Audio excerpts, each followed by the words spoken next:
অসমৰ মাটিত যদি অনা অসমীয়াৰ বাবে অসমীয়াৰ প্ৰাণ যায় তেন্তে অসমীয়া সুৰক্ষিত কোন অসমীয়াৰ উঠি অহা প্ৰজন্মই কি কৰিব আৰু অসমৰ মাটিত যদি আজি অনা অসমীয়াৰ বাবে এজন অসমীয়াৰ প্ৰাণ যায় তেনেহ'লে অসমীয়াৰ স্বাৰ্থ ক'ত সুৰক্ষিত আমি অসমীয়া হিচাপে আমি কি কৰিছোঁ আজি যদি অনা অসমীয়া তিনিজনৰ কাৰণে তিনিজনেই অনা অসমীয়া সেই অনা অসমীয়া কেইজনৰ কাৰণে যদি এজন অসমীয়াৰ প্ৰাণ যায় তেনেহ'লে আমি কি কৰিম আমি উঠি অহা প্ৰজন্মই কি কৰিব নিজৰ ডাঙৰ ককাইকক অকালতে হেৰুৱা এগৰাকী ভগ্নীৰ প্ৰশ্ন এয়া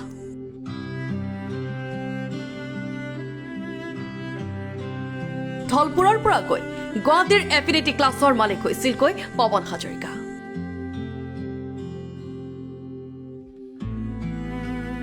পৱন হাজৰিকাৰ এই উন্নতিয়ে যেন কাল হ'ল জন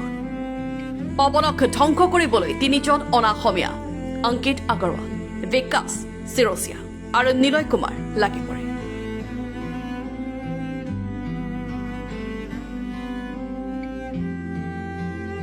এওঁলোকৰ ষড়যন্ত্ৰতেই মানসিক চাপ সহিব নোৱাৰি পৱনে বাছি লয় শেষ পথ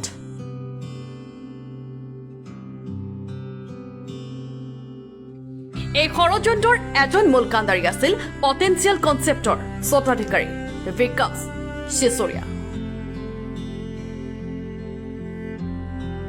এতিয়া অংকিত আগৰৱালাক গ্ৰেপ্তাৰ কৰা হ'ল যদিও বিকাশ আৰু নিলয় পলাতক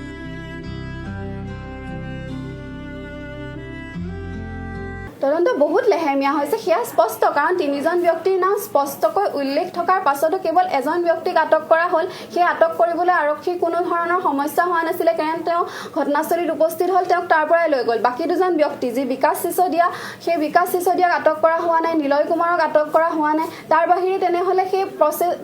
ব্যৱস্থাটো আগবাঢ়িছেনো কোনখিনিত পৱনৰ ঘটনাৰ ন্যায় বিচাৰি এতিয়া চলিছে প্ৰতিবাদ কিন্তু আৰক্ষীয়ে লেখেম গতিৰে তদন্ত কৰাৰ অভিযোগ পৰিয়াল অসমত অসমীয়া ৰক্ষা নিৰাপত্তা দিয়ক অসমত অসমীয়া খিলঞ্জীয়াক নিৰাপত্তা দিয়ক পৰিয়ালে বিচাৰিছে মুখ্যমন্ত্ৰীৰ হস্তক্ষেপ নিশ্চয়কৈ মই এইটোৱে জনাম মুখ্যমন্ত্ৰী মহোদয়েও ইয়াত হস্তক্ষেপ কৰক তেওঁক অনুৰোধ জনাম মই যাতে আমাক ন্যায় পোৱাত সহায় কৰক ডিজিপি মহোদয়ে এই বিষয়ত গুৰুত্ব প্ৰদান কৰক অসম আৰক্ষীয়ে আজিলৈকে যি